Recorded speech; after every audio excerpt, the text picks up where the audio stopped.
Jadi di sini kita akan membahas tentang teori ekologi media. Yang dimana kalian tuh pernah gak sih mendengar kalau berpikir itu bukan hanya isi dari media yang mempengaruhi kita, tetapi juga diri sendiri itu mempengaruhi media tersebut terhadap cara kita berpikir dan berinteraksi. Nah, di sini saya akan menjelaskan tentang teori ekologi media. Bahwa teori ekologi media itu bukan sekedar alat untuk menyampaikan pesan, tetapi juga membentuk cara kita tuh melihat dunia. Melalui misalnya itu cara kita melihat media sosial, dan kemungkinan kita itu terhubung dengan berbagai macam orang dan orang yang banyak. Nah, ada 3 asumsi utama dari ekologi media, yaitu yang pertama ada media melingkup setiap tindakan. Maksudnya di sini adalah kita tidak bisa lepas dari media dalam kehidupan sehari-hari. Bahkan hal-hal sederhana seperti menggunakan uang atau membaca jam adalah bagian dari media. Yang kedua, media mempengaruhi persepsi. Maksudnya, media itu membentuk cara kita memandang dunia.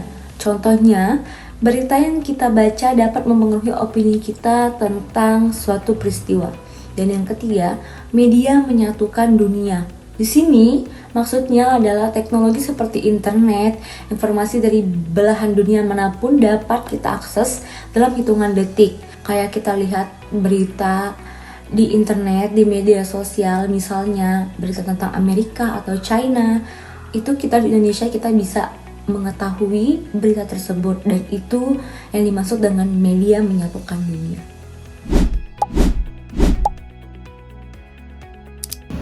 Nah, di sini kami juga akan membahas studi mengenai ekologi media yang cukup menarik, yaitu ekologi media pada generasi Z, studi kasus penggunaan Instagram mahasiswa di Jakarta Barat. Penelitian ini dilakukan oleh Stephen dan Muhammad Adi dari Fakultas Ilmu Komunikasi Universitas Tarumanegara.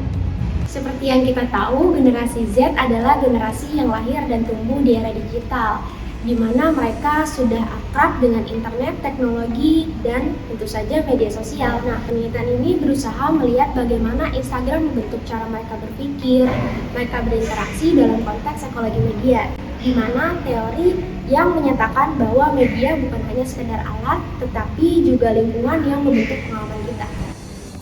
Instagram ini digunakan bukan hanya untuk berinteraksi dan hiburan, tetapi juga sebagai sumber informasi utama.